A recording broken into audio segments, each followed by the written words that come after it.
अगर peoples involvement रहेगा तो जो आउटपुट रहेगा वो हर एक गांव सुजलाम सुफलाम बनेगा। और हर एक गांव जब सुजलाम सुफलाम बनेगा तो भारत देश पूरे दुनिया का number 1 and only green economy in the world बनेगा। अभी हम ऐसे व्यक्ति को बुलाना चाहेंगे कि जो इस इंजन के तैयारी के लिए और डेवलपमेंट के लिए दिन रात काम करते हैं, जो इसके क्रिएटर है तो और पूरे एमसीएल के हमारे ऊर्जा केंद्र है। सो लेट्स वेलकम हमारे एमसीएल के रचनाकार, सलाहकार और शिल्पकार doctor Shyam Golab sir. Thank you.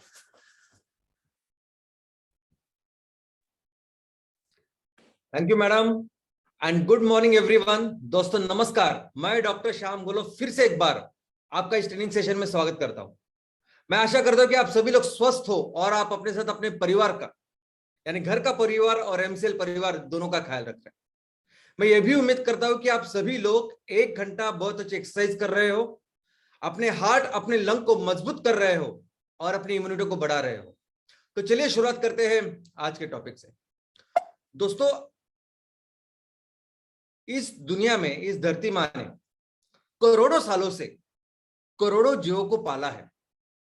ये मनुष्य, ये भी इन करोड़ों जीवों में से एक जीव है। हजारों सालों तक ये मनुष्य बाकी के जानवरों जैसे जंगलों में घूमता था, गुफाओं में रहता था और मारकर यहां वहां भटक के अपना गुजारा करता था। वो एक चीज थी जिसकी वजह से मनुष्य एक जगह रुकने लगा और वो गुजारा करने लगा, वो चीज थी एग्रीकल्चर। वो एक चीज जिसकी वजह से मनुष्य एक जगह बस्ती करने लगा, जिसकी वजह से वो समाज प्रिय, यानी जानवर से समाज प्रिय इंसान या समाज प्रिय प्राणी अगर वो बना तो वो थी एग्रीकल्चर। दोस्तों, यही एग्रीकल्चर है कि जिसकी वजह से हमारे अलग अलग दुनिया में अलग अलग जगह पे संस्कृतियों की या इस माध्यमों की शुरुआत हुई। दोस्तों, जब इस एग्रीकल्चर के तंत्र बहुत बड़े, टेक्नोलॉजी बेहतर हुई, पद्धति बेहतर हुई और मनुष्य ने यह जाना, यह समझा कि कैसे मैं इस जमीन से ज्यादा धान उगा सकता हूं, ज्यादा अनाज उगा सकता हूं। और जब ये सरप्लस अनाज तैयार होने लगा, तब ऐसी जगह पे जहां ज्यादा अनाज तैयार होने लगा, ज्यादा से ज्यादा लोग आने लगे, बस रहने लगे। और यही से फिर शुरुआत हुई गांवों की, शहरों की। दोस्तों, दुनिया में जितनी भी सभ्यता की शुरुआत हुई है, सिविलाइजेशन की शुरुआत हुई है, वो हुई है एग्रीकल्चर की वजह से, वो हुई है हमारी खेती बाड़ी की वजह से। और इस खेती की वजह से ही अगर आप देखोगे तो दुनिया में जितने भी पुराने या संस्थापक हम कह सकते हैं कि सभ्यता, जैसे हमारी सिंधु घाटी की सभ्यता है, बाकी दुनिया में चाइनीज, मेसोपोटामियन, ऐसी अलग अलग सभ्यता है। वहां वो जो प्रदेश थे जहां जहां ये सभ्यता की शुरुआत हुई, वो सभी प्रदेश इस एग्रीकल्चर के लिए अच्छे थे। वो ऐसे प्रदेश थे कि जहां ज्यादा से ज्यादा धान, ज्यादा से ज्यादा अनाज इंसान उगा सकता था और जिसकी वजह से शहरें तैयार हुई। और ये सभी शहर अगर आप देखोगे तो ये मैक्सिमम में सभ्यताएं, ये सभी शहरें किसी न किसी नदी के ऊपर थे। अगर आप इजिप्ट में जाओगे, इजिप्ट में ये पहाड़ देखोगे, आपको लगेगा ये क्या है, ये तो पूरा रेगिस्तान है। लेकिन ये आज रेगिस्तान है। एक ऐसा जमाना था, एक ऐसा वक्त हुआ करता था कि ये सब यहाँ एक बहुत बड़ी नदी यूफ्रेटिस करके बहती थी और ये पूरा जो इलाका था वो हरा भरा था। दोस्तों, दुनिया में ये सभी शहरों की जब शुरुआत हुई तो इस शहर का या हर शहर का जो व्यवस्थापन है, प्रशासन, वो कैसे चलता था। तो हर शहर का प्रशासन चलाने के लिए एक समिति थी, जिसको ही हम लोग आज समझने वाले हैं और जिसको ही हम लोग म्युनिसिपालिटी, म्युनिसिपल काउंसिल ऐसा बोलते हैं। अगर भारत के इतिहास की बात करें तो भारत में जो भी इतिहास है, उस ज्यादा से ज्यादा इतिहास हमें पता चलता है वेदों से। वेदों में जो लिखा है उसमें से, वेदों में यह कहा है कि जब इस बस्तियों का, शहरों की शुरुआत हुई, समुदाय की शुरुआत हुई, तो समुदाय अलग अलग हिस्सों में बंट गए और हर समुदाय को ट्राइब्स ऐसे कहा जाता था, ट्राइब्स, राज्य। और उनकी जो प्रमुख थे उस ट्राइब्स के, उन्हें कहते थे राजन या राजा। अभी ये जो राजा थे, ये राजा किसको बनाते थे? ये राजा उसको बनाते थे कि जो उस समुदाय का, जो उस ट्राइब का सबसे शक्तिशाली, सबसे कैपेबल ऐसा व्यक्ति हो, जिसका सबसे प्रमुख इंपॉर्टेंट कर्तव्य यही रहता था कि अपने इस ट्राइब की, अपने इस राज्य की लोगों की रक्षा करना। तो लोगों की रक्षा करना ये प्राथमिक कर्तव्य होता था कि जिसके बलबूते पर इस राजा को चुना जाता था। दोस्तों, जब धीरे धीरे आगे इस राजा का अपना एक कार्यालय बना और इस संरक्षण, ये जो मिलिट्री चीज है, इसकी वजह से उसका एक अपना व्यवस्थापन बना।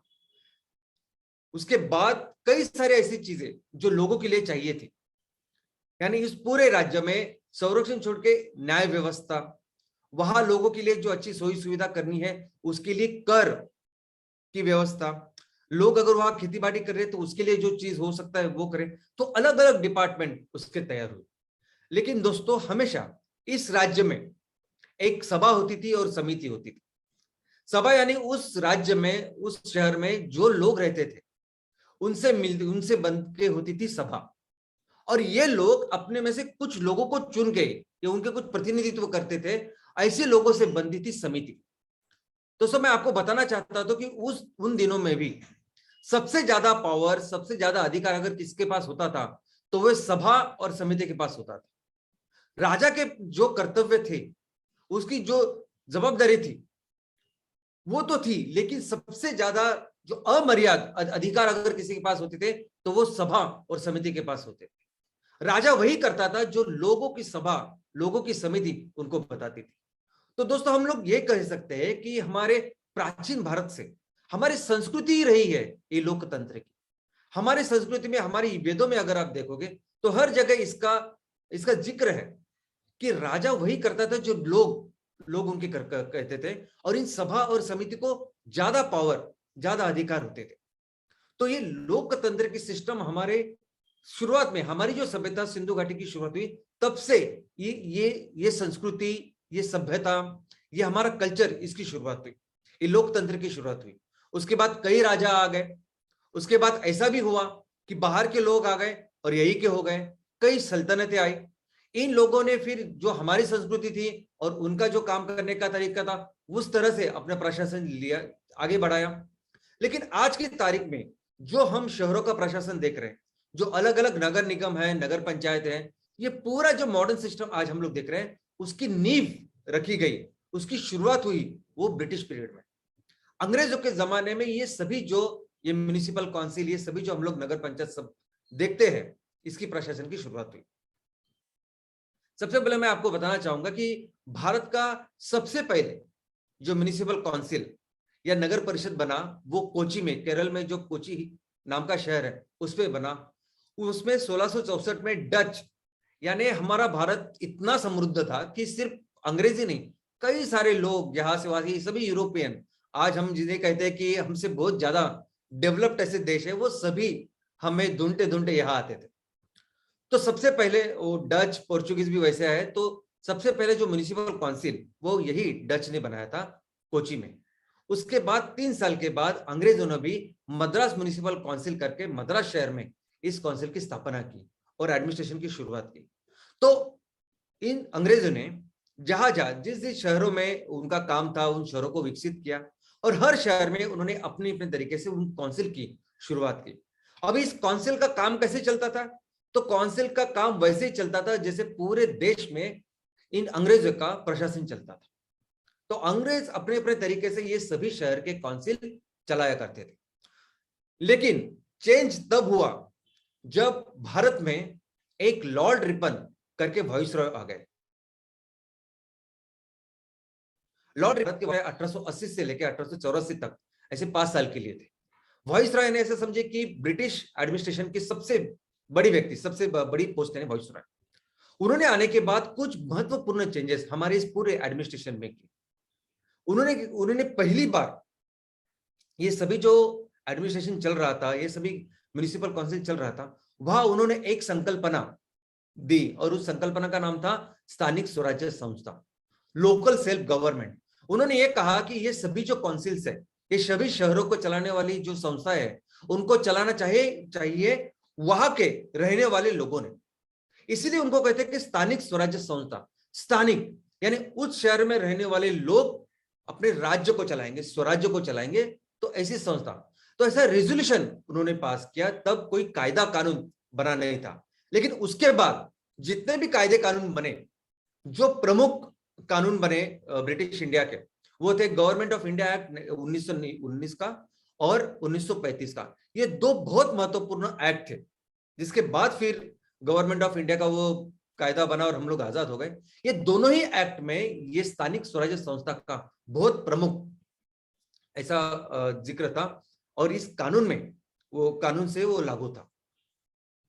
दोस्तों, आजादी के बाद हमने कई सारे काम किए, कई सारे इसको आगे बढ़ाया, लेकिन आज की तारीख में, आज आपके आपके शहर में जो भी कामकाज होता है, जो भी प्रशासन होता है, जिस तरह से व्यवस्थापन चल रहा है, वो सभी व्यवस्थापन जिस कानून के आधार पर चलता है। ये सभी ढांचा, ये सभी चीजें, ये सभी डायरेक्टिव्स, प्रिंसिपल जिसने बनाया वो कानून था 74वीं अपनी घटना दुरुस्ती। 74वीं घटना दुरुस्ती जो 1992 में हुई, वो स्पेशली इसके लिए थी कि शहरों पे जो ये स्थानिक स्वराज्य संस्था या म्युनिसिपल काउंसिल काम कर रहे, उसकी पूरी रचना इस कायदे ने तैयार की। यही वो कायदा था कि जिसने ये डिसाइड किया कि हर शहर वार्ड में बांटा जाएगा। हर वार्ड में एक नगर सेवक होगा, और वो नगर सेवक मिलके उस शहर के काउंसिल को चलाएंगे। उसमें से एक प्रमुख होगा, जिसे हम उस शहर का प्रथम नागरिक या मेयर कहेंगे, जो इसका प्रमुख होगा। उसके अलावा ये हर म्युनिसिपल काउंसिल की पूरे देश में त्रिस्तरीय रचना होगी। उसके अलावा इस पूरे प्रशासन में 33% आरक्षण होगा महिलाओं के लिए। इसका स्पेशल इलेक्शन होगा, जिसकी पूरी जिम्मेदारी वहां के राज्य सरकार पे होगी, और उस राज्य सरकार के लिए एक स्पेशल कमीशन आयोग की स्थापना की जाएगी, जो होगा राज्य निर्वाचन आयोग या स्टेट इलेक्शन कमीशन। ऐसे सभी चीज, यानी क्वालिफिकेशन, डिस्क्वालिफिकेशन, सभी जो वार्ड कमेटी से लेके कुछ ऐसे भी सदस्य होते हैं जो अगर उनका नॉलेज अच्छा है तो उनको हम स्वीकृत सदस्य करके ले सकते हैं। ये सभी चीजों की शुरुआत हुई 1992 में। 1992 की जो 74वीं घटना दुरुस्ती है, ये पूरा वही ढांचा है जिसके ऊपर आज की तारीख में हमारे देश में ये सभी शहरों का कानून चलता है, व्यवस्थापन चलता है। तो चलिए देखते हैं कि क्या है म्युनिसिपल काउंसिल। तो म्युनिसिपल काउंसिल तो वह अपने शहर का व्यवस्थापन चलाने वाला जो एक परिषद है, उसे हम लोग म्युनिसिपल काउंसिल कह सकते हैं। और ये परिषद, ये पालिका, ये काउंसिल एक लोकल सेल्फ गवर्नमेंट यानी स्थानिक स्वराज्य संस्था है। यानी कौन बनाता है ये काउंसिल, कौन बनाती है संस्था? तो वहां रहने वाले लोग उनके जो प्रतिनिधि है, उनके थ्रू पूरे शहर का एडमिनिस्ट्रेशन चलाते हैं, और उसी को कहते हैं हम म्युनिसिपल काउंसिल। दोस्तों, अभी ये नगर पालिका का जो चीज है, अभी हमारा जो भारत अगर आप देखोगे तो पूरे भारत का एडमिनिस्ट्रेशन है, तो भारत को हम दो इसमें डिवाइड कर सकते हैं, एक ग्रामीण भारत और एक शहर का भारत। तो ग्रामीण भारत में प्रशासन कैसे चलता है? तो ग्रामीण भारत में प्रशासन चलता है पंचायत राज सिस्टम से। ग्रामीण भारत में भी वो संकल्पना है कि जहां लोग चलाते हैं। ये पंचायत राज सिस्टम का भी मूल जो संकल्पना है वो है लोकतंत्र। यहां त्रिस्तरीय रचना होती है पंचायत राज सिस्टम में। सबसे पहले तो गांव के लेवल पे होती है ग्राम पंचायत। उस ग्राम पंचायत के नेक्स्ट लेवल पे होता है तहसील, ब्लॉक। वहां होती है तहसील की पंचायत। और नेक्स्ट लेवल, तीसरा लेवल है, वो है जिले का लेवल, जहां होती है जिला परिषद। तो ये ग्राम पंचायत, पंचायत समिति और जिला परिषद, ऐसे 3 रचनों में होता है ये पंचायत राज सिस्टम, जो हमारे देश में पूरे ग्रामीण इलाके में आज की तारीख में ऐसे हमारा कारोबार चलता है। जो कोई व्यक्ति किसी गांव में अगर रहता है तो वो अपने ग्राम पंचायत के लिए भी सदस्यों को चुन के देता है, लेकिन वही सदस्य वो पंचायत समिति के सदस्यों को भी चुन के देता है। वही पर्सन, वही व्यक्ति, वही नागरिक फिर जेडपी के लिए, जिला परिषद के लिए जो पर्सन होता है, उनको भी चुन के देता है। क्योंकि गांव से बनता है ग्राम पंचायत। इन ग्राम पंचायत से बनती है पंचायत समिति, और पंचायत समिति से बनती है जिला। लेकिन शहरों में ऐसा नहीं है। शहरों में भी सेम तरह की एक त्रिस्तरीय रचना है। जैसा हमने ग्राम पंचायत में देखा, वैसे शहरों में भी है। शहरों में भी 3 अलग अलग लेवल के काउंसिल्स हैं, और ये जो रचना है ये भी लोक संख्या के अनुसार है। तो छोटी लोक संख्या होने वाले जो शहर है, उनको हम लोग कहेंगे नगर पंचायत। उससे बड़ी जो जो जो उसके बड़ी जो शहर है उनकी लोक संख्या है, उन्हें वहां होती है नगर पालिका, और उसके बड़े जो शहर होते हैं वहां होते हैं नगर निगम या म्युनिसिपल कॉर्पोरेशन। अब ये तीन जो त्रिस्तरीय रचना है, जो त्रिस्तरीय रचना पंचायत राज सिस्टम जैसे ही है, लेकिन उसमें मूलभूत बदल यह है कि यहाँ एक शहर का दूसरे शहर के साथ कोई ताल्लुकात नहीं होता। हर शहर का अपना अपना एक सिस्टम होता है। गांव में वैसा नहीं होता, गांव से बनती है ग्राम पंचायत और उसी गांव से बनती है पंचायत समिति और जिला परिषद, लेकिन वहां ऐसे नहीं है।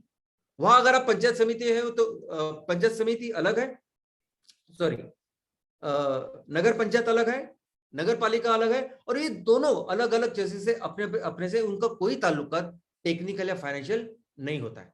ये सभी अपने आप में करने वाली एक स्थानिक स्वराज्य संस्था होती है। तो सबसे पहले आती है नगर पंचायत। अब नगर पंचायत यानी ऐसे छोटे शहर जहां लोक संख्या होती है 10,000 से लेकर 25,000, 10,000 से होती है 40,000 तक, 50,000 तक। अभी हमारे राज्य में ये लोक संख्या कितनी होनी चाहिए कि इसे हम नगर पंचायत बोले, ये उस राज्य के जो गवर्नमेंट है, गवर्नर है, वो सोचती है, वो तय करती है। इसलिए आप देखोगे कि हमारे देश में अलग अलग राज्यों में ये नंबर अलग है। तो किसी राज्य में नगर पंचायत बनती है 10,000 से 25,000 तक, किसी राज्य में बनती है 10,000 से 40,000 तक, किसी राज्य में 10,000 से 50, और किसी राज्य में 10,000 से 1,00,000 तक। तो हमारे देश में कुल 2,182 इतने नगर पंचायत है। नेक्स्ट जो है वो नगर पालिका। जब इन शहरों की लोक संख्या 1,00,000 से बढ़कर 10,00,000 के बीच में होती है तो उन्हें म्युनिसिपल काउंसिल या नगर पालिका ऐसे कहते हैं।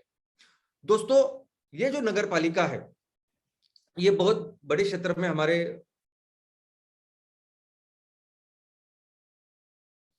यह है।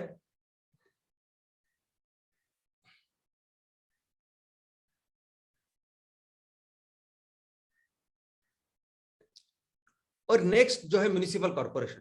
म्युनिसिपल कॉर्पोरेशन यानी वो नगर पर वो शहर जहां उनकी लोक संख्या 10,00,000 से भी ज्यादा। तो ऐसे हमारे देश में कुल 109 ऐसे शहर है कि जहां म्युनिसिपल कॉर्पोरेशन चलती है। तो भी इस शहरों का ये जो म्युनिसिपल कॉर्पोरेशन है, ये सभी शहरों को चलाने वाली ये एक परिषद है। इनका क्या फंक्शन होता है, क्या क्या काम करते हैं, तो अगर आप कोई पूरा इवोल्यूशन देखोगे किस तरह से इसकी शुरुआत हुई, तो सबसे पहला प्राथमिक कार्य क्या था कि अपने लोगों का रक्षण करना, और उसके बाद फिर अलग अलग बाकी के सब फंक्शन कार्य की शुरुआत हुई। तो आज की तारीख में अगर हम देखोगे समझेंगे तो आज हमारा एक महान देश है, इस देश के अंदर ये सब शहर है। तो ये जो सुरक्षा का जो विषय है, ये सुरक्षा का विषय देश एज ए देश हम लोग लेते हैं, लेकिन बाकी के सभी फंक्शंस, बाकी के सभी ऐसे कार्य कि जो लोगों के हित में है, जिससे हम अपने शहर के लोगों का जो सोशो इकोनॉमिक कंडीशन, उनकी सामाजिक आर्थिक परिस्थिति अच्छी कर सकते हैं, उनका जीवन बेहतर कर सकते हैं, उन्हें जो बेसिक सोई सुविधा चाहिए उससे लेके वो कैसे खुद को डेवलप कर सकते हैं, इन सभी चीजों में कार्य कर सकती है ये म्युनिसिपल काउंसिल। दोस्तों इसीलिए लोगों को जो जरूरी चीजें वो पूरी देने का, उसको प्रोवाइड करने का जिम्मा होता है उस म्युनिसिपल काउंसिल के ऊपर। शुरुआत करते हैं पानी, वाटर सप्लाई। पानी हर घर को प्रॉपर पानी मिलना चाहिए, इसका ख्याल रखती है म्युनिसिपैलिटी। उसके अलावा वहां के लोगों को अच्छी मेडिकल फैसिलिटी मिलनी चाहिए, इसलिए दवाखाना हो, हॉस्पिटल है, ये भी तैयार कर सकती है म्युनिसिपल काउंसिल। नेक्स्ट वहां के जो बच्चे हैं जिनको एजुकेशन की जरूरत है, जो गरीब हो सकते हैं, उनके लिए स्कूल शुरुआत कर सकती है म्युनिसिपल काउंसिल। रोड्स, इंफ्रास्ट्रक्चर, क्योंकि इतनी सब जब आबादी होती है, लोग यहाँ एक जगह से दूसरी जगह जाते हैं, तो कई तरह के कम्युनिकेशन का साधन तैयार कर सकते हैं म्युनिसिपल काउंसिल, जिसमें रोड अहम है। नेक्स्ट स्ट्रीट, सार्वजनिक जगहों पे जो लाइटिंग होती है उसका भी ख्याल रखती है म्युनिसिपल काउंसिल, चाहे वो रोड्स हो, चाहे वो कोई भी सार्वजनिक जगह हो, वहां लाइटिंग की व्यवस्था करती है। ड्रेनेज, चाहे वो समुद्र, चाहे वो बरसात के पानी का ड्रेनेज हो, चाहे वो हमारे टॉयलेट का ड्रेनेज हो, या कोई भी ऐसा वेस्ट वाटर का ड्रेनेज जो हम लोग वेस्ट वाटर जो वहां के नागरिक तैयार करते हैं, तो उनका ड्रेनेज सिस्टम का ख्याल रखती है म्युनिसिपल काउंसिल। फायर ब्रिगेड, तो अग्निशमन का ये भी बहुत इंपॉर्टेंट काम है म्युनिसिपल काउंसिल का। मार्केट प्लेसेस, दोस्तों हमारे इस शहर के इकोनॉमिक आर्थिक व्यवस्था कैसे बेहतर बने, इसके लिए बहुत इंपॉर्टेंट काम करती है म्युनिसिपल काउंसिल, क्योंकि ये बहुत अहम ऐसा सब्जेक्ट है। वहां रस्तों पे जो व्यावसायिक काम करते, छोटे मोटे धंधे करते, उनसे लेके बड़ी बड़ी जो बिजनेस हाउसेस है, जहां आप ऑफिसेस कर सकते हैं, कार्यालय तैयार कर सकते हो, ऐसी सब चीजों की व्यवस्था करने के लिए जो कुछ इंफ्रास्ट्रक्चर तैयार करना है वो करती है म्युनिसिपल काउंसिल। तो मार्केट प्लेसेस का इंतजाम करना, या किसी बिजनेस हाउसेस के लिए एक सीबीडी, एक सेंट्रल बिजनेस डिस्ट्रिक्ट बनानी, ये सभी काम करती है बिजनेस काउंसिल, ये म्युनिसिपल काउंसिल। इसके अलावा अपने शहर में जो लोग हैं, उन लोगों का सेंसस, उन लोगों का जन्म नोंदनी, जन्म बर्थ रजिस्ट्रेशन, मृत्यु नोंदनी या डेथ रजिस्ट्रेशन, ये सब ख्याल रखती है म्युनिसिपल काउंसिल। उसके अलावा सैनिटेशन एंड क्लीनलीनेस, जो साफ सफाई है, इसका भी ख्याल रखती है म्युनिसिपल काउंसिल। कचरा, जब इतने सारे लोग आज की तारीख में हम लोग देखते हैं कि कई सारा सॉलिड वेस्ट तैयार होता है, तो ये सभी जो सॉलिड वेस्ट हमारे शहर में तैयार होता है, इसको कलेक्ट करने का और उसकी साइंटिफिक शास्त्रीय जो व्यवस्थापन करना है, उसकी भी जिम्मेदारी होती है म्युनिसिपल काउंसिल। और सिर्फ सॉलिड वेस्ट ही नहीं, लिक्विड वेस्ट, जिसमें टॉयलेट का पानी है या बाकी का जो पानी हम लोग इस्तेमाल करते हैं वो ग्रे वाटर है, इस सभी पानी के लिए हर मैक्सिमम जो शहर है, मैक्सिमम जो म्युनिसिपल काउंसिल है, वो एसटीपी जैसे सीवेज ट्रीटमेंट प्लांट हो गए या पानी के ऊपर प्रक्रिया करने वाले प्लांट ऐसे लगाते हैं, क्योंकि ये उनकी जवाबदारी जिम्मेदारी होती है। और अपने बच्चे हैं, युवा है, उनके एक अच्छी सेहत के लिए, उनके खेलकूद के लिए भी इंतजाम करती है म्युनिसिपल काउंसिल। तो वहां प्लेग्राउंड्स है, मैदाने हैं, यहाँ तक कि जो बूढ़े लोग रहते हैं हमारे शहरों में, उनके लिए भी जो उद्यान है, पार्क है, ये सभी, इसका भी इंतजाम, इसकी भी जिम्मेदारी म्युनिसिपल काउंसिल की होती है। तो म्युनिसिपल काउंसिल ये वो सभी चीज कर सकती है कि जिससे थोड़ी सी ज्यादा इनकम म्युनिसिपल काउंसिल की हो, क्योंकि अल्टीमेटली अगर शहरों में जो लोग रहते हैं उनको अच्छे सोई सुविधा देनी है, उनके लिए अच्छे इंतजाम करने हैं, उनकी लाइफ बेहतर बनानी है, तो उसके लिए फिर पैसे चाहिए। तो ये पैसे कहाँ से आएंगे? तो अपने शहर में हम लोग क्या कर सकते हैं, ऐसी कौन सी कमर्शियल एक्टिविटी की जिससे दो पैसे मिल सकते हैं, ये सभी तरह के काम कर सकती है म्युनिसिपल काउंसिल। दोस्तों, ये सभी जो कार्य है म्युनिसिपल काउंसिल करती है, वो शायद मैं आपको यहाँ इस वक्त में बता नहीं सकता। मुझे लगता है आप जब पढ़ेंगे, आप अपने शहरों में, अपने तहसील में, शहरों में जाओगे, तो आपको पता चलेगा कि म्युनिसिपल काउंसिल क्या क्या काम करती है, क्या क्या जिम्मेदारी उनकी हो सकती है। लेकिन उनका ऑब्जेक्टिव क्या है, उनका लक्ष्य क्या है, किस वजह से ये संकल्पना की शुरुआत हुई, ये समझना बहुत जरूरी है। और वो ये है कि उन सबका ऑब्जेक्टिव ये होता है कि कैसे इस शहर को बेहतर बने, कैसे इस शहर में जो रहने वाले जो नागरिक है उनका सोशियो इकोनॉमिक यानी सामाजिक और आर्थिक बेटरमेंट करे, डेवलपमेंट करे, विकास करे। यही उनका सबसे इंपॉर्टेंट लक्ष्य होता है। और इसके लिए जो जरूरी है वो सभी कुछ कर सकती है म्युनिसिपल काउंसिल। तो अभी ये करने के लिए जो पैसे चाहिए, तो पैसे कहां से आते हैं? तो सबसे पहले जो सबसे बड़ा सोर्स इस म्युनिसिपल काउंसिल्स का है वो है टैक्सेस। जो लोग शहर में रहते हैं उनसे कई तरह के टैक्सेस, कर ये म्युनिसिपल काउंसिल वसूल करती है। तो उसमें प्रॉपर्टी टैक्स, आप जहां दुकान है अगर आपका है तो शॉप का टैक्स, एंटरटेनमेंट टैक्स, वाटर जो पानी सप्लाई, पानी का टैक्स, हाउस का अपना एक अलग टैक्स होता है। तो इस सभी की तरह के अलग अलग टैक्सेस म्युनिसिपैलिटी कर सकती है। और ये भी यूनिफॉर्म नहीं है, हर शहर अपनी जो स्थानिक परिस्थिति है वो देख के अलग अलग टैक्स का निर्माण कर सकती है। इसके अलावा कुछ शहर ऐसे होते हैं कि जो एंट्री के ऊपर टैक्स लगाते हैं, जिन्हें टोल टैक्स या एंट्री टैक्स कहते हैं। इसके अलावा एक कमर्शियल एक्टिविटीज, तो जैसे मैंने कहा कि हर म्युनिसिपल काउंसिल इनकम बढ़ाने के लिए, आमदनी बढ़ाने के लिए बहुत सारी चीजें कर सकती है। तो अगर वहां उन्हें पर्यटन को बेहतर बनाना है, कुछ दूसरी चीज का निर्माण करना है, और ये चीज निर्माण करके उससे फिर टैक्स वसूल कर सकते हैं या प्रवेश शुल्क वसूल कर सकते हैं, और ये भी एक अच्छा इनकम म्युनिसिपैलिटी को हो सकता है।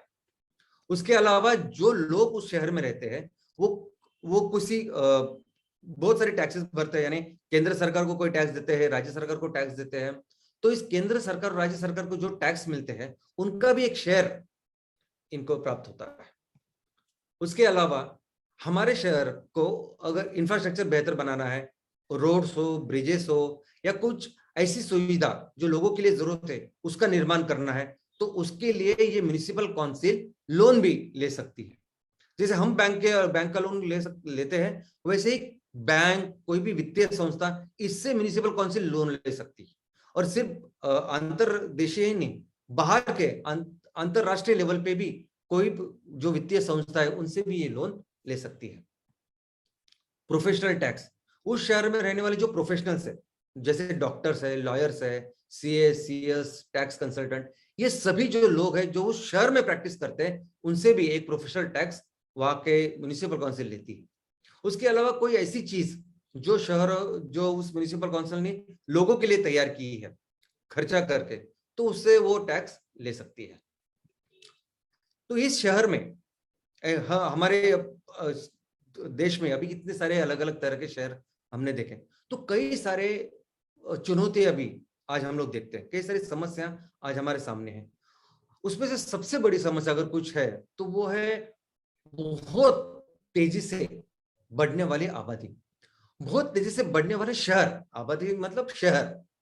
ये शहर आज की तारीख में इतने तेजी से बढ़ रहे हैं क्योंकि शहर अगर उसकी जो ग्रोथ है, एक तो हो सकती है प्राकृतिक ग्रोथ, नेचुरल ग्रोथ। अगर उस शहर में 2 लाख 5 लाख लोग हैं, उनकी जो बर्थ रेट है उसके हिसाब से वो शहर बढ़ना चाहिए, लेकिन उससे कई गुना ज्यादा आज की तारीख में सभी शहर बढ़ रहे हैं, बहुत बहुत फास्ट। हर शहर की अपनी कैपेसिटी होती है ना, कि वहां इतना वो क्षेत्र है और वहां इतने सारे लोगों को हाउसिंग, बाकी की सब फैसिलिटीज वो प्रोवाइड कर सकती है, लेकिन उससे कई ज्यादा आज लोग आ रहे हैं, इतने ज्यादा पैमाने पे लोग आते हैं।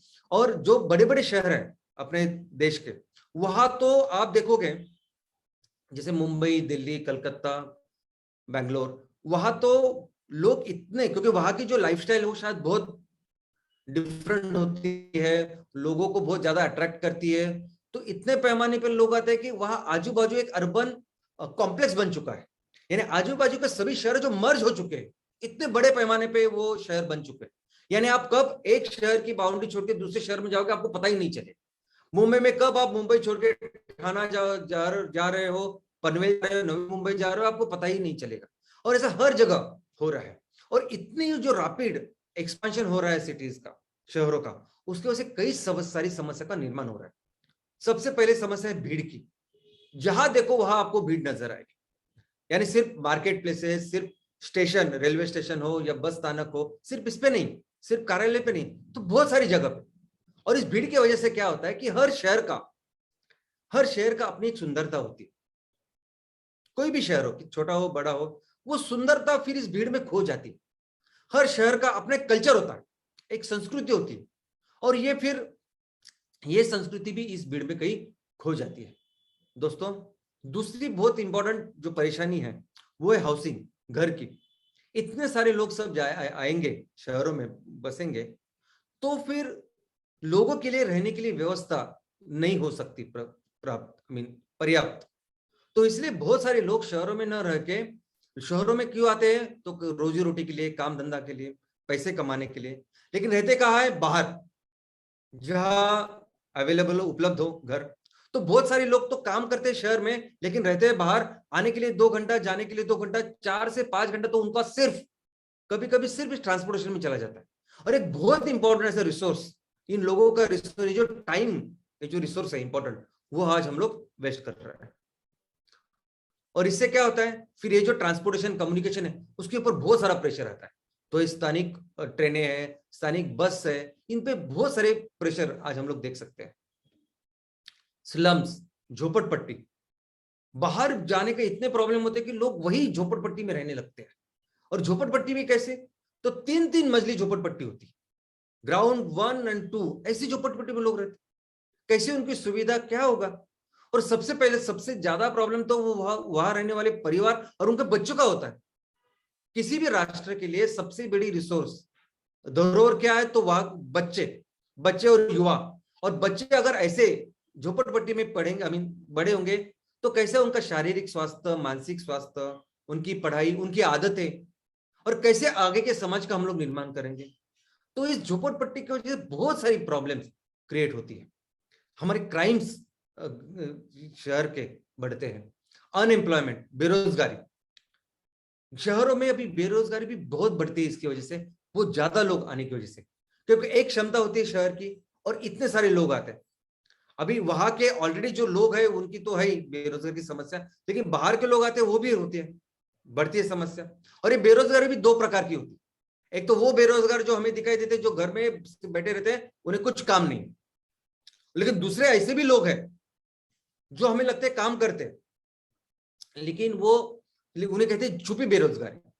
यानी वो ऐसा काम करते हैं जो अगर उन्होंने पढ़ाई की अच्छी तो उनके लेवल का काम ना करके कोई बहुत जो छोटा ऐसा काम है वो करते हैं, और उनकी पढ़ाई का, उनके स्किल का, उनकी कुशलता का कोई फायदा देश को नहीं होता। उसे कहते हैं छुपी बेरोजगारी। और ऐसा करते हैं क्योंकि दूसरा कोई काम ही नहीं है। तो ये दोनों तरह की बेरोजगारी आज शहरों में दिखाई देती है।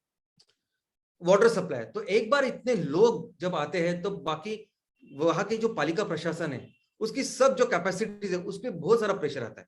तो पानी के प्रॉब्लम है, जो लोग वहां रहते हैं, परिवार रहते हैं, उनकी बेसिक चीजें कुछ लगती है, नहाना होता है, टॉयलेट की व्यवस्था है, बाकी सब चीजों की व्यवस्था है, और इन सभी चीजों की के ऊपर बहुत सारा प्रेशर फिर आता है। और बाद में फिर लोगों की ऐसी अवस्था हो जाती है। सॉलिड वेस्ट का भी बहुत बड़ी समस्या हमारी ऑलमोस्ट हर शहर में। एक तो अच्छी बात है कि 2014 से वो स्वच्छ भारत अभियान की शुरुआत हुई, उसकी वजह से कचरा शायद आपको रास्ते पे ऐसे दिखाई ना दे, लेकिन जो कचरा आज हम लोग कलेक्ट करते हैं, क्योंकि स्वच्छ भारत अभियान के ऊपर एक सेस इनकम टैक्स से मिलता है, और उसकी वजह से बहुत सारा पैसा नगर पालिका को मिला है, काउंसिल को मिला है, कि जिसको वो अच्छी तरह से क्लीन करते हैं। लेकिन वो सभी लेके कचरा वो क्या करते हैं, तो बाहर, शहरों के बाहर अभी उस कचरे के बहुत बड़े पहाड़ उन्होंने बनाए हैं। और ये कचरे के पहाड़ क्या करते हैं, तो जमीन खराब करते हैं, पानी खराब करते हैं। उस पहाड़ को कम करने के लिए यही लोग फिर उसको जलाते हैं, और जलाने के बाद जो धुआं निकलता है वो तो डायरेक्ट कार्सिनोजेंस है। वो धुआं अगर आप इनहेल करोगे तो आपको कार्बन कैंसर हो जाएगा। ऐसे वो नॉन कार्सिनोजेंस है। और अर्बन क्राइम्स, और इन सभी की वजह से शहरों में बहुत बड़ी लेवल पे अभी क्राइम्स बढ़ रहे हैं। पोल्यूशन, इतने सारे लोग जब रहेंगे, उनकी गाड़ियां, उन गाड़ियों का पोल्यूशन तो है, लेकिन ये जो सॉलिड वेस्ट मैनेजमेंट का जो इशू है, आपने कभी देखा है कभी कोई रबड़ या कोई प्लास्टिक को जलाते हुए? कभी आप देखना कि जब वो रबड़ जलता है, जब वो प्लास्टिक जलता है, कितना धुआं तैयार होता है। और लोग, मैक्सिमम लोग कचरे को जला रहे हैं आज, जिसकी वजह से पोल्यूशन की समस्या बहुत गंभीर हुई है। और नेक्स्ट, पानी। दोस्तों, हर शहर, हमारे भारत का, दुनिया का हर शहर, लेकिन मैं अपने भारत की बात करूं, भारत का हर कोई भी छोटा बड़ा शहर हो, किसी न इसी पानी के स्रोत के यहाँ वो बसा है। नदियां है, तालाब है। इसकी वजह से तो एग्रीकल्चर अच्छी हुई, और एग्रीकल्चर, वो खेती की वजह से हम लोग वहां बसने लगे और शहर बसने लगे। तो जिसकी वजह से आज हम बसने लगे, हमारी शुरुआत हुई, हमारा अस्तित्व की शुरुआत हुई, अभी उसको हम पूरी तरह से मिटा रहे हैं। हर नदी, हर तालाब अगर आप देखोगे तो उसको सिर्फ गटर बना के रखा है हमने। जो भी सॉलिड वेस्ट हो, टॉयलेट का पानी हो, पूरा ड्रेन हो, आज उसमें डालते हैं। और ऑलमोस्ट हर शहर में, जहां पहले अच्छी नदियां बहती थी, वहां आज हम लोग देखते कि गटर जैसी नदियों को तैयार करके रखा है हम लोगों ने। और ये सिर्फ छोटे छोटे शहरों में नहीं, बड़े बड़े शहरों में भी, आप देखोगे तो नदी पानी के सोर्स, बहुत भयानक अवस्था उनकी है। और इतना ही नहीं, जो नदी होती है, नदी का एक पात्र होता है। ऐसा समझे कि साल में 4-5 महीना उसमें पानी हो सकता है, बाकी का पानी नहीं हो सकता, क्योंकि जैसे कुदरत आती है वैसे वो फ्लो चलता है।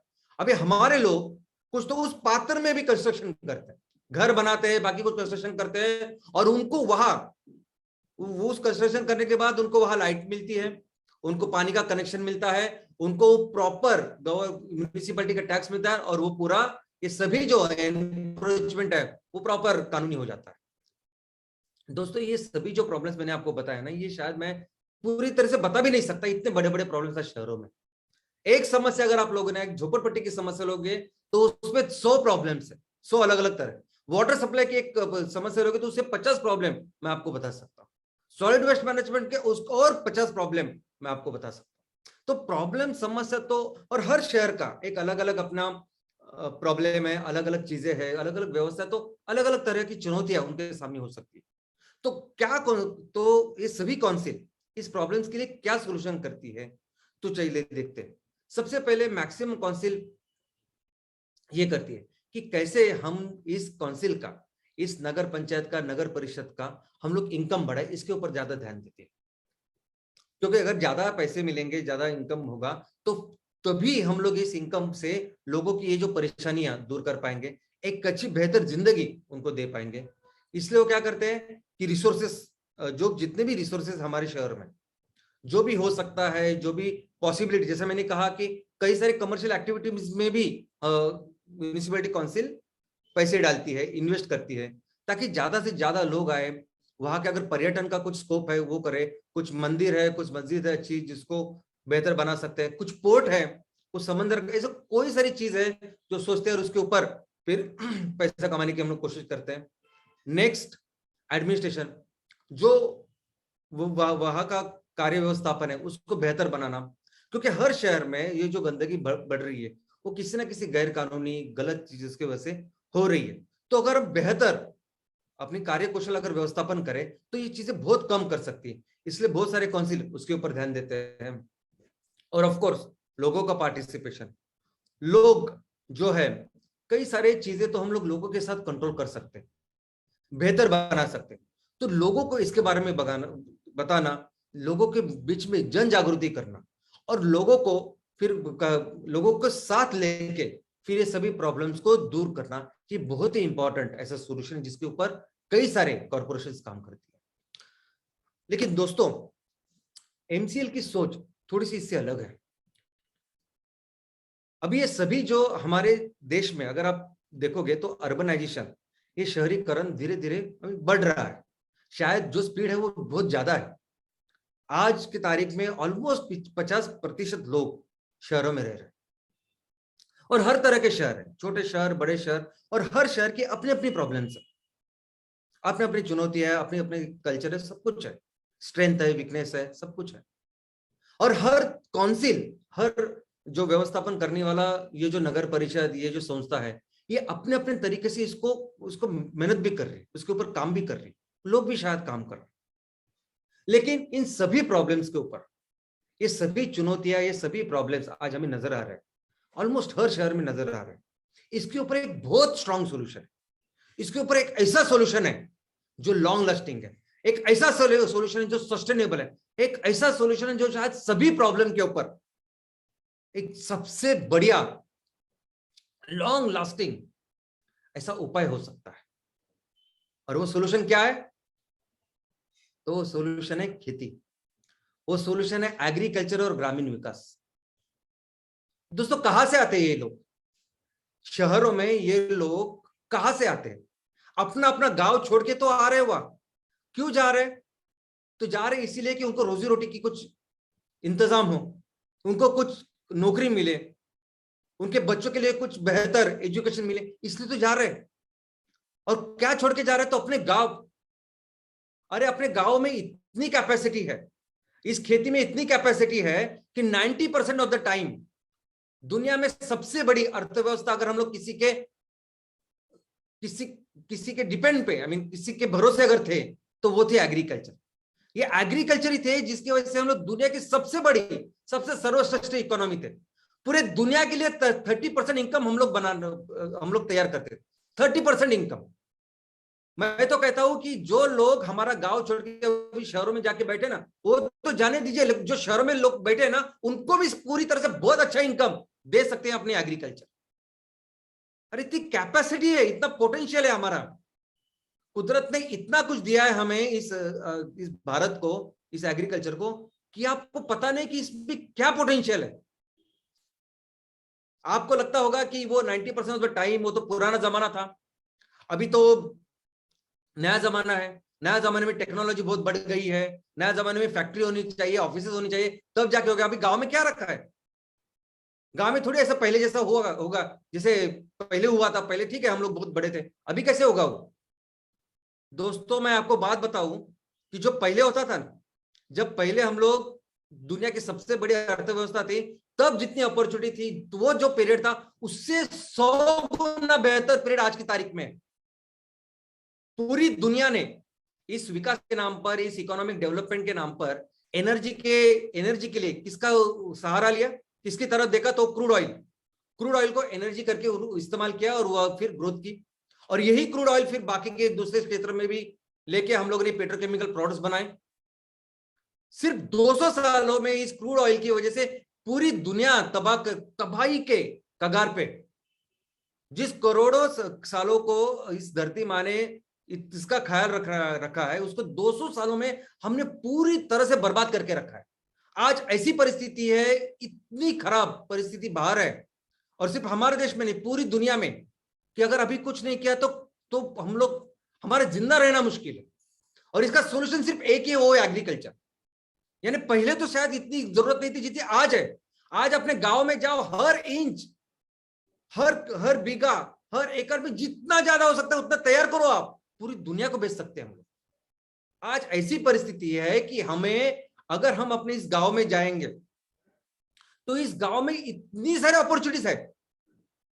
और अगर आप फैक्ट्री की बात करो तो फैक्ट्री तो लगानी ही पड़ेगी ना, कम से कम कंपलसरी फैक्ट्री तो कंपलसरी लगानी है।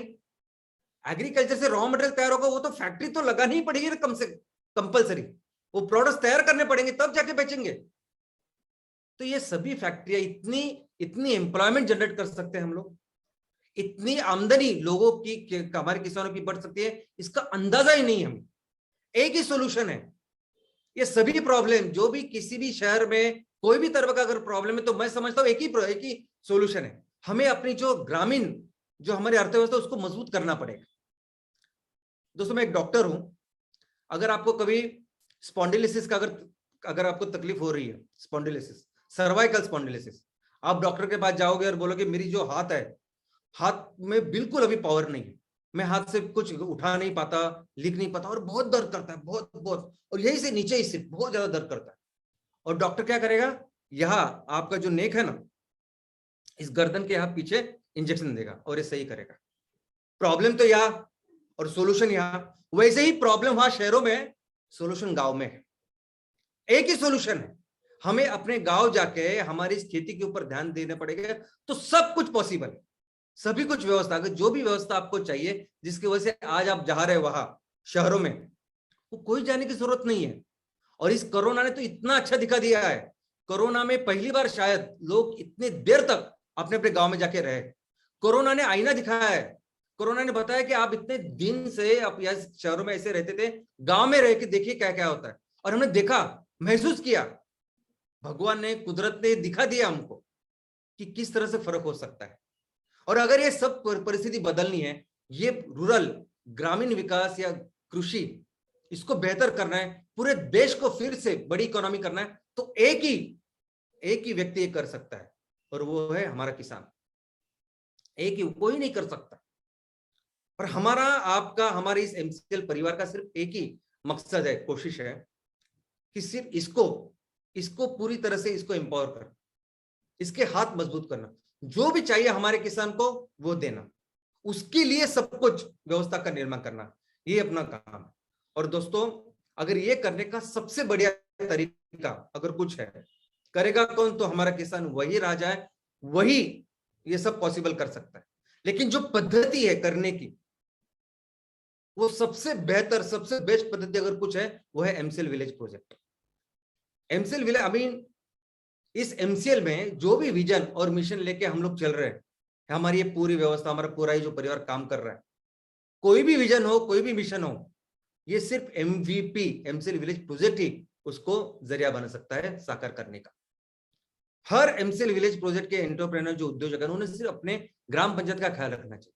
अरे आपके पास 1500, 2000, 2500, 3000 एकड़ इतनी जमीन है, करिए ना कोशिश कि ज्यादा से ज्यादा पैसा हम लोग किसानों को दे पाए, ज्यादा से ज्यादा उससे माल निकाले, प्रोडक्शन करे, ज्यादा से ज्यादा पैसा किसानों को दे, उनको कमा के दे, तो आपको भी मिलने वाला। और ये पूरी व्यवस्था एक अलग व्यवस्था होगी। आज एक गांव क्या कर सकता है और किस तरह से बदल सकता है, ऐसा कितना अच्छा एग्जांपल मैडम ने अभी दिया। इतना डिटेल में मुझे भी नहीं मालूम था कि कैसे शहर का आदमी, पढ़ा लिखा आदमी जाके उन्होंने किया था, मुझे बिल्कुल मालूम नहीं था, आज पहली बार पता चला है। हमें वही करना होगा। और हमारी ये जो माँ है, हमारी जो धरती माँ है, हमारी भारत माता है ना, इसमें बहुत कुछ है। मैं तो कहता हूं कि हमारे गांव में रहने वाले, शहरों में रहने वाले तो है, शहरों में रहने वाले, गांव में रहने वाले, ये छोड़ आजू बाजू के जो हमारे देश है ना, अभी श्रीलंका में इतनी कठिन परिस्थिति है, श्रीलंका हो, बांग्लादेश हो, पाकिस्तान, सबको खिला सकते हैं हम लोग, इतना हमारे पास है, इतना दिया है कुदरत ने हमें सिर्फ क्या करना होगा, हमें अपने गांव को सेल्फ सफिशिएंट बनना होगा। जो भी चीज जिसकी वजह से आज लोग गांव छोड़ के शहरों में जा रहे हैं ना, उसके ऊपर ध्यान देना पड़ेगा कि कैसे हमारे गांव उस सभी चीजों में सक्षम, आत्मनिर्भर बन सकते हैं। इनकम हो, बेहतर इनकम, रोजी रोटी हो, उनको बेहतर सुई सुविधा हो, जो मेडिकल फैसिलिटीज होती है, एजुकेशन होती है हमारे लोगों के लिए, वो कैसे हम लोग तैयार कर सकते हैं हमारे गांव में, इसके ऊपर काम करना पड़ेगा। और दोस्तों यही तरीका है। और अगर जहां तक म्युनिसिपल काउंसिल की बात है, ये जो सभी जो शहर है, शहर के प्रशासन, यहाँ तक जो बात है, तो एमसीएल का विजन यह है उसमें कि एमसीएल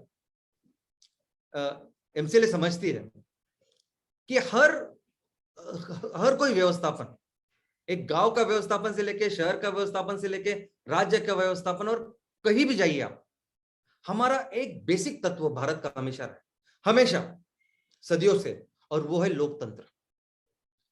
हमेशा लोग ही है जो इनके हाथों में उनका फ्यूचर, भविष्य है। तो इसको अगर व्यवस्थापन को बेहतर करना है, हमारे सिटीज, हमारे शहरों को बेहतर करना है, तो उसे सिर्फ लोग ही कर सकते हैं। और दूसरा क्या है, दूसरा एक हमारा तंत्र है जो भी सदियों से चालू है कि हर गांव, हर शहर, अभी सर आज शहर की बात करें तो हर शहर एक स्थानिक स्वराज्य संस्था है, टेक्निकली और लीगली भी बात करें तो स्वराज्य संस्था है, और उनको सेल्फ सफिशिएंट होना है। उनको वो कभी भी कोई भी बाहर से आके उनको मदद नहीं करेगा बेहतर बनने के लिए। कोई भी शहर का व्यवस्थापन है, किसी को भी अगर शहर बेहतर करना है, लोगों को बेहतर सुविधा सुविधा देनी है, तो उस शहर को काम करना पड़ेगा, उनके काउंसिल को काम करना पड़ेगा, उस काउंसिल को सेल्फ सफिशिएंट बनना पड़ेगा, आत्मनिर्भर बनना पड़ेगा। तो इसीलिए वो काउंसिल क्या करती है, तो इसलिए वो काउंसिल इकोनॉमिक डेवलपमेंट, इसलिए वो काउंसिल जो आर्थिक कैसी प्रगति हो हमारे शहर की, उसके लिए काम करती है। और इसीलिए उस शहर का व्यवस्थापन क्या करता है कि कैसे उस शहर में जो बिजनेसेस है उसके लिए सपोर्ट सिस्टम अच्छी करे, कैसे उस शहर में बाकी की चीजें बेहतर करे ताकि लोगों की इनकम बढ़े, बिजनेसेस बढ़े, और उसके फिर टैक्स, उसी सब चीजें काउंसिल को मिले, इसके लिए काम करती है। और दोस्तों जो भी प्रॉब्लम्स हमारे आज शहरों में, वो दो टाइप के प्रॉब्लम्स है। एक टाइप का प्रॉब्लम यह है कि जो पैसे से सॉल्व कर सकते हैं हम लोग। अगर आपके काउंसिल के पास अच्छा पैसा है तो आप सड़कें अच्छे बना सकते हो, टॉयलेट, सैनिटेशन, जो कुछ सुविधा है, हाउसिंग की जो सुविधा है, वो लोगों को बेहतर कर सकते हो। तो ये वो सब प्रॉब्लम्स है जो पैसों से सॉल्व किए जा सकते हैं। और दूसरे प्रॉब्लम वो है कि जो सिर्फ और सिर्फ लोगों से सॉल्व कर सकते हैं, चाहे वो अमेरिका हो, अमेरिका में कोई शहर, या हमारा कोई शहर हो, वो ऐसे प्रॉब्लम्स है, वहां लोग ही चाहिए। हमारी नदियां, हमारे ये सभी जो पानी, ये सब कचरे की व्यवस्था, ये क्राइम्स, ये जो मेंटालिटी, ये सब अच्छा बेहतर करने के लिए लोग चाहिए। और दोस्तों यही तो हमारा बिजनेस मॉडल है, यही तो हमारी बिजनेस स्ट्रैटेजी है। हर तहसील, एमसीएल के लिए हर तहसील अपने आप में एक राज्य है। हर तहसील को, राज्य को, इस राज्य को, हर तहसील को बेहतर बनाना, ये हमारा मकसद है। और आपका कोई भी शहर हो, कोई भी नगर पालिका हो, कोई भी नगर पंचायत हो, या कोई भी म्युनिसिपल कॉर्पोरेशन इवन हो, वो किसी ना किसी तहसील में है। तो आप जिस तहसील में आप काम कर रहे हो, उस तहसील में कोई ना कोई शहर होगा, है आज की तारीख में। तो जब हमने एक व्यवस्था का निर्माण किया है, एक कंपनी का निर्माण करते हैं हम लोग, जिसका नाम है स्टार्टअप, एमसीएल बायोफ्यूल स्टार्टअप, और उसके अंदर प्रोजेक्ट करके ज्यादा से ज्यादा कैसे बिजनेस कर सकते हैं हम लोग, उसके लिए काम कर रहे हैं हम लोग, सभी लोग मिलकर ज्यादा से ज्यादा मेहनत करें, बिजनेस करें, ज्यादा से ज्यादा पैसा करें, कमाए, और अपने तहसील को एक सुजलाम सुफलाम राज्य बनाए। ये अपना मकसद है। और इस राज्य को जब बनाना है, जब सुजलाम सुफलाम करना है, तो सुजलाम सुफलाम सिर्फ ग्रामीण तहसील को नहीं करना, शहरी तहसील को भी करना है। ये सभी शहर, नगर पालिका आप तो वहां भी काम करना है। आज हर ग्राम पंचायत के लिए अपने पास एक प्रॉपर रोड मैप है, एक प्रॉपर तरीका है, बिजनेस सिस्टम है कि हम लोग कैसे काम करने वाले, कैसे एमवीपी काम करेंगे, कैसे उनकी इनकम होगी, सब कुछ है। और वैसे सभी व्यवस्था आने वाले दिनों में इस शहरों में होने वाली है। अभी ये जो हम माल का उत्पादन करेंगे, फ्यूल तैयार करेंगे, बेहतर खाना तैयार करेंगे, ये तो पूरी दुनिया में तो हम लोग बेच ही सकते हैं, मैं हमेशा बार बार आपको बोलता हूँ। लेकिन हमारे जो शहर है, जो हमारे तहसील में से, उन्हें भी तो हमें सेल्फ सफिशिएंट करना है, उन्हें भी तो ग्रीन करना है। हर घर का जो अपना रसोई का गैस है उसको 100% रिप्लेस करना है आपके गैस के साथ। जो भी गाड़ी आज चल रही है, 2 व्हीलर से लेकर बस तक या रिक्शा से लेकर ट्रक तक, ये सभी गाड़ियों को हमें अपने इस स्वच्छ ईंधन के ऊपर चलाना है। ये भी तो बेचना है वहां उस तहसील में, उस शहरों में। जो आज कैंसर युक्त जो खाना आज बढ़ रहा है, जिसको लोग खा रहे हैं, उसको रिप्लेस करना है। कल जाके वड़ा पाव होगा तो 100% वड़ा पाव होगा जिसको हम लोग बेचेंगे शहरों में। तो ये सभी काम करना है और इसकी भी एक प्रॉपर ब्लूप्रिंट सब कुछ रेडी है, जो समय पे बहुत ही ये फैक्ट्री लगने के बाद हम लोग आपको बताएंगे कि क्या एक्चुअली करना है, कैसे शहरों में भी हम लोग ज्यादा से ज्यादा बिजनेस करते, क्योंकि बाहर के कितनी सारी कंपनी आके आज अभी बिजनेस कर रही है। हर क्षेत्र में कोई ना कोई बाहर की कंपनी और बिजनेस कर रही है, हम लोग उसको पैसे दे रहे हैं और वो लोग पैसा कमा रहे होते और वो प्रॉफिट वहां लेके जा रहे हैं, अमेरिका, चाइना। यहाँ हमें मैक्सिमम करके बिजनेस करना है और ये प्रॉफिट हमारे लोगों को देना है। जो 20% CSR की बात हम लोग गांव के लिए करते हैं, वो पूरे तहसील के लिए, वो हमारे शहरों के लिए भी है। जितना ज्यादा मेहनत करेंगे, जितनी बहुत और इतना पोटेंशियल है, इतनी पॉसिबिलिटीज है, इतना मिलके पैसा कमा सकते हैं हम लोग, मिलके धंधा कर सकते हैं और वो सभी पैसे हम लोग अपने लोगों के लिए खर्च करेंगे। अभी जैसे काउंसिल सोचती है कि हमारे शहरों में हम लोग बिजनेस को बढ़ावा देंगे, इकोनॉमी बेहतर करेंगे और उससे जो टैक्स मिलेगा उससे हम लोगों की जिंदगी बेहतर करेंगे। हम तो डायरेक्ट बिजनेस कर रहे हैं, डायरेक्ट बिजनेस करेंगे और उससे जितना भी पैसा हमारे पास बचता है उससे 20% हम लोगों को देंगे। और ये कितना अच्छा काम हम लोग कर सकते हैं। और ये जो एमपीओ का काम है, ये किसके लिए है? ये लोग आने चाहिए, ये कम्युनिटी पार्टिसिपेशन होना चाहिए, क्योंकि हम जानते हैं कि बहुत सारे प्रॉब्लम सिर्फ और सिर्फ लोगों से ही सॉल्व होंगे। अगर हमें अपने देश को, हमारे तहसील को सुजलाम सुफलाम करना है तो लोग आने चाहिए सामने, लोगों ने काम करना चाहिए। जैसे अभी मैडम ने जो उदाहरण दिया, कितना जबरदस्त उदाहरण है, मुझे भी बहुत कुछ मैंने सीखा कुछ उदाहरण से। कैसे लोग जब आते हैं तो कितना अलग ये सब कुछ बन सकता है। और वही कार्य, वही मकसद, वही लक्ष्य इस एमपीओ का। और ये एमपीओ सिर्फ अभी गांव में नहीं, आने वाले दिनों में हम लोग शहरों में भी ये सब काम करेंगे। और दोस्तों हमारा सिर्फ एक ही काम है, देखो आपका, मेरा, हमारे पूरे फैमिली का एक काम है कि लोगों को सक्षम करना, लोगों की जो जो बेसिक जरूरतें हैं ना उसको पहले पूरा करना। लोगों की आज जो रोजी रोटी, कपड़ा मकान हम लोग बोलते हैं ना, पहले उसका ख्याल रखना। और उसके बाद ये एजुकेशन, मेडिकल फैसिलिटी, ये सब की जो हम लोग कर सकते हैं, तो ये लोग बहुत सक्षम है। हर गांव को, हर शहर को हम लोग बहुत अच्छा कर सकते हैं। लोग बेचारे ये बेसिक चीजों के लिए ही यहाँ वहां घूम रहे हैं और इसको हम लोग प्रॉपर सब दे सकते हैं। और मैं ये जो बातें आपको बोलता हूँ, ये तो अभी एक बहुत अच्छा एग्जांपल तो मैडम ने दिया ही है, लेकिन ये कोई भी चीज जो मैं आपको बोलता हूँ, ये कोई सपने विपने जैसा नहीं है। ऐसा हो सकता है, वैसा हो सकता है, ऐसा करेंगे, ऐसा कुछ नहीं है। ये तो इट्स अदर वे अराउंड। हम लोग थे हमेशा बहुत अमीर थे, हमेशा। वो छोड़ के वो नहीं कर रहे इसलिए गरीब है, बस इतनी चीज है। और मैं सिर्फ ये बताना चाहता हूं कि आज, यानी उस टाइम जब अमीर थे, वो जो माल बेच रहे थे उससे ज्यादा कीमत आज है उस माल की, ऐसा मुझे बताना है आपको। अंग्रेज भी गरीब थे यहाँ जब आए थे, और हमारे यहाँ 400 साल रहने के बाद वो इतने अमीर हो गए। और बाकी के डच, पोर्चुगीज भी इसके लिए आए थे। तो मुझे लगता है हम जो भी हम लोग कर रहे हैं, हम लोग आराम से, हम लोग सब अगर मिलके है तो हम आराम से बहुत जल्द भी हमारे शहरों को बहुत अच्छा कर सकते हैं, हमारा गांव को बहुत स्ट्रॉन्ग कर सकते हैं और ये पूरा चित्र हम लोग बदल सकते हैं।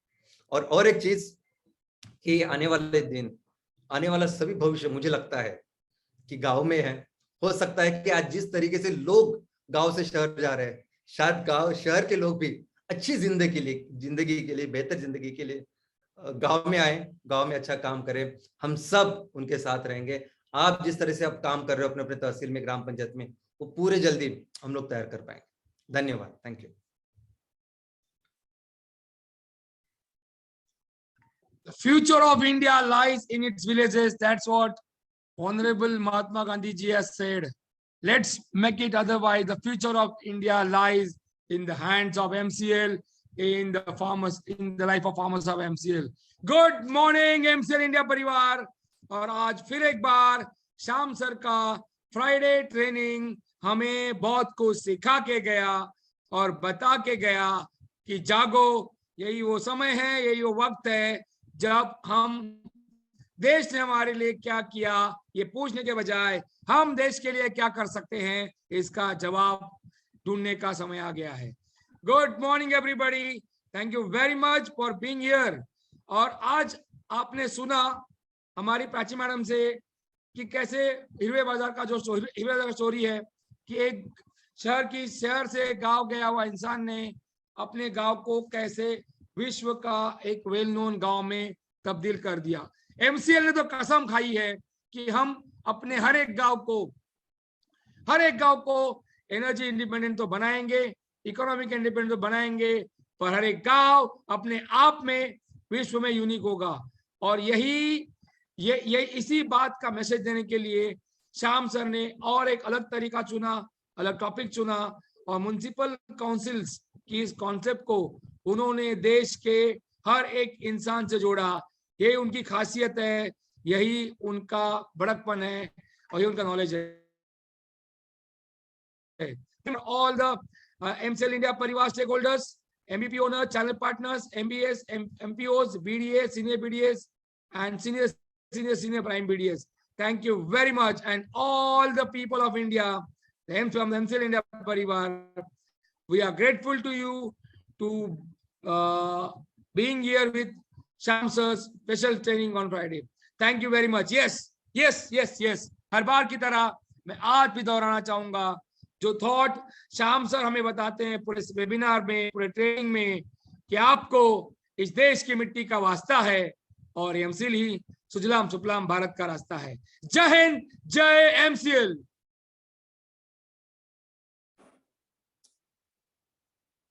Thank you very much, Dr. Lavesh sir, for encouraging us, and thank you very much, Prachi madam, जिन्होंने आज हमें एक ऐसी स्टोरी बताई जहां पर अगर 5 उंगलियां एक साथ हो तो मुट्ठी बन जाती है और एक मुट्ठी की ताकत क्या होती है, ये आज की इस स्टोरी से हमने सीखा। जी हाँ दोस्तों, हर बार इसी तरह से ये सारी छोटी छोटी चीजों में से कुछ नई सीख देने का काम करती है प्राची मैडम, और इसीलिए हमें उन छोटी छोटी चीजों का भी इंतजार होता है। Thank you very much Prachi madam for encouraging us and giving us those insights. दोस्तों, कहते हैं कि भूखा पेट से गाता है, झूठा गले से गाता है और सच्चा दिल से गाता है। दोस्तों, वो दिल की सच्चाई, अंतर आत्मा की गहराई, ये सारी बातें हम अगर जानते हैं तो जानते हैं श्याम सर के सेशंस की वजह से। दोस्तों, आज लोग शहरों की जगमगाहट के लिए या फिर अच्छे जनजीवन के लिए या फिर अच्छी एम्प्लॉयमेंट के लिए जो गांव से शहरों की ओर भाग रहे, वो कितनी गलत हमारी सोच है, इसके बारे में आज हम लोगों ने जाना। और शायद इसके लिए हम कह सकते हैं कि हम गलत दिशा में बहुत जल्द जा रहे हैं, और अगर यह रोका नहीं गया तो भविष्य कितना अंधकारमय हो सकता है। लेकिन ये सारी बातें हम बदल सकते हैं, और इसका सॉल्यूशन सिर्फ और सिर्फ एमसीएल किस प्रकार से है, ये सारी बातें आज हमने श्याम सर के इस ट्रेनिंग सेशन से जानी। और इसी तरह से हर बार हमें वो सारी बातें जिनसे हमारे किसान, हमारे सारे गांववासी, हमारे गांव, हमारे तहसील किस तरह से सुजलाम सुफलाम बने, इसके बारे में बताते हैं श्याम सर एक अलग अनोखे अंदाज में। Thank you very much Shyam sir, फिर एक बार एक बहुत ही जटिल विषय आसान कर हमें सिखाने के लिए, हमें बताने के लिए कि किस तरह से हमारी आज के जो काम है वो गलत दिशा में जा रहे हैं। दोस्तों, मैं आप लोगों से विनती करता हूं कि कृपया चैट बॉक्स में दी गई इस लिंक के ऊपर जाइए, आपका फीडबैक शेयर कीजिए। याद रखिए, आपका फीडबैक हमारे लिए बहुत बहुत बहुत महत्वपूर्ण है। दोस्तों, आपके फीडबैक की वजह से ही हम बार बार ट्रेनिंग सेशंस में कई सारे बदलाव जो है ला रहे हैं। दोस्तों, आपको और बेहतर जानकारी दे पाए, इसके लिए आपका फीडबैक हमारे लिए बहुत इंपॉर्टेंट है। इसी के साथ मैं एमसीएल परिवार के सारे प्राइम बीडीएस, एमपीओ, एमबीएस, सारे एमवीपीज, चैनल पार्टनर्स और सारे स्टेक होल्डर्स, इनका मैं दिल से शुक्रिया अदा करना चाहूंगा, क्योंकि ये सारे लोग वो है जो हर शुक्रवार यहाँ पर आते हैं, हर शुक्रवार आकर ये सारी बातें सीखते हैं और ये सारी बातें अपनी रोजमर्रा की जिंदगी में इंप्लीमेंट करते हैं। जी हाँ दोस्तों, और इसीलिए हमें चित्र बदलते हुए दिख रहा है। तो शुक्रिया, थैंक यू वेरी मच। और शुक्रिया अदा करना चाहूंगा पूरी एमसीएल टीम का, जो हर बार इस सेशंस को और बेहतर बनाने के लिए कोशिश करते रहते हैं। दोस्तों, आप लोगों को यह नम्र निवेदन है कि अब मौसम बदल रहा है, तो आप अपने परिवार की सेहत का और पूरे एमसीएल परिवार की सेहत का ख्याल रखिए, क्योंकि अब हमें किसी को भी बीमार पड़ना बिल्कुल भी अलाउड नहीं है। हर बार शाम सर आप लोगों को ये बातें बताते हैं कि आपको तंदुरुस्त रहने के लिए आप लोगों को एक्सरसाइज करनी है, तो इसे जारी रखिएगा। थैंक यू वेरी मच दोस्तों। इसी के साथ मैं आपका होस्ट मंगेश शेलार यह घोषणा करता हूं कि आज का यह वेबिनार, आज का यह ट्रेनिंग सेशन यही समाप्त हुआ। आपका दिन शुभ रहे। धन्यवाद।